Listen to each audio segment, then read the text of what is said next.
doomu ndey Barthélémy Dias doon ñëw tey rek yëkkati ñaar ba ñetti kaddu jëppal ko askan bu nekk ci biir réew mi ak ñu nekk bitim réew. mbokk yi suba mooy bésu dëgg, suba mooy bésu fulla, suba mooy bésu fayda. moo tax ñuy sàkku ci mbokk yi suba fépp fu sénégalais mënti nekk biir réew mi ak bitim réew na jël gànnaayam mooy drapeau national. dem leen ci ambassade yi, dem leen ci consulat yi. Allez montrer que le Sénégal a choisi d'être une démocratie.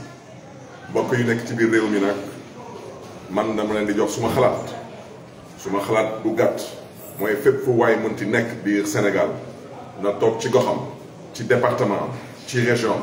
Organisez-vous à partir de vos quartiers. Organisez-vous à partir de vos départements, organisez-vous à partir de vos régions. ngeen mën a exercer seen droit constitutionnel mooy droit à la manifestation. te bu leen fàtte seen gànnaay parce que président Macky Sall daf ñu bëgg a dëkkaloo fu ñu dëkkul. président Macky Sall dafa bëgg a gëmloo nit ñi ak mbokk yu nekk bitim réew que ñun waa Yewwi Askan Wi ay nitu fitna lañu. te moom ak ñu mu àndal ñoom ñooy nitu fitna parce que ñoom ñooy jéem a yee fitna ci biir réew mi.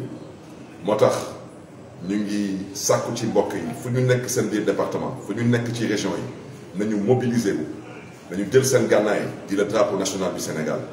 Envahissez les sous-préfectures, envahissez les préfectures, envahissez les gouvernances.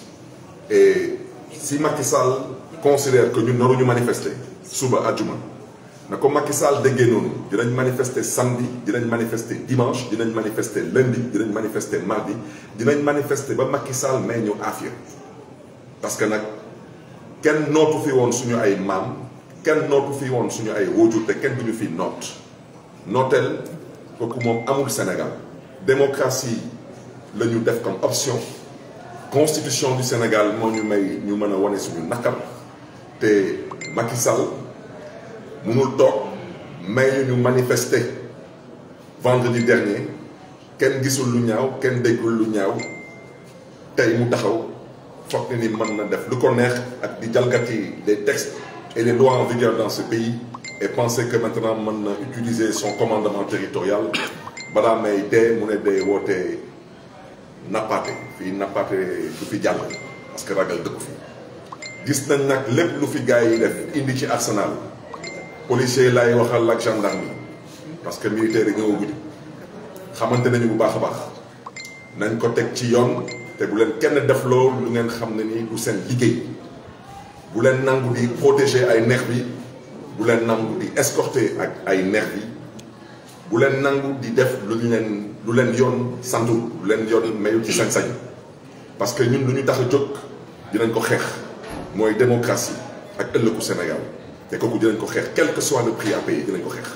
te kooku àla kulli yàlla ci yàlla àndee incha allah dinañ ci am ndam parce que du ñu may à ces 14 Sénégalais yu fi ñàkkoon seen bakkan ci mois de mars 2021 duñ leen may ñu ngi gën a gore. seen ay mbokk ñu ngi ci dëkk bi, seen xarit ñu ngi ci dëkk bi, seen dëkkandoor ñu ngi ci dëkk bi. ils ne sont pas morts en vain.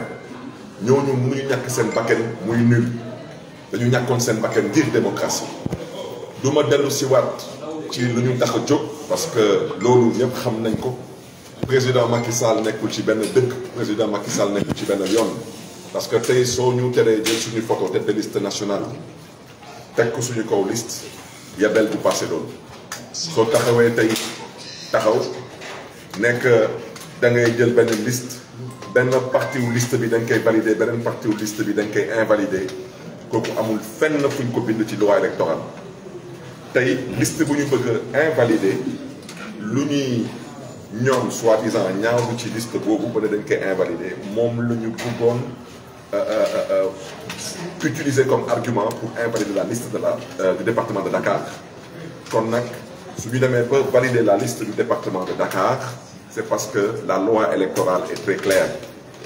erreur matérielle dañ koy rectifier te mbokk yi ñu ngi sàkku ci yéen ci yar ak teggin na ngeen waxtaan ak mbokk yi ak dëkkandoor yi suba bu kenn fàtte gànnaayam le drapeau national du Sénégal génn leen ci mbedd bi te taxaw ngir démbawu Sénégal ak ngir ëllëgu Sénégal kon nag moom lañ leen bëggoon baaxee suba nag mooy bésu fulla mbokk yi bu leen ko fàtte bésu fayda bésu jom parce que 3e mandat dañ koy tere Sénégal te ku xeexul tey wallaay di nga màtt sa baram ëllëg parce que 3e mandat mais koy biralaat fii ci vidéo bi dañ koy tere Sénégal.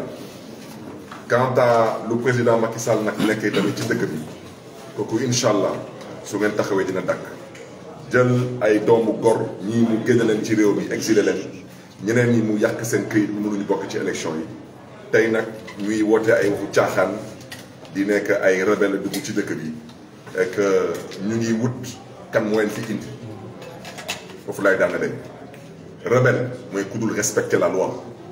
Il n'y a qu'un seul rebelle dans ce pays. C'est monsieur Macky Sall, partisan d'un clan, leader d'un groupe, un homme à la tête d'une coalition dénommée Benno Bokk Yakaar, chef de parti politique, et qui aujourd'hui décide de faire un 3e mandat par la force.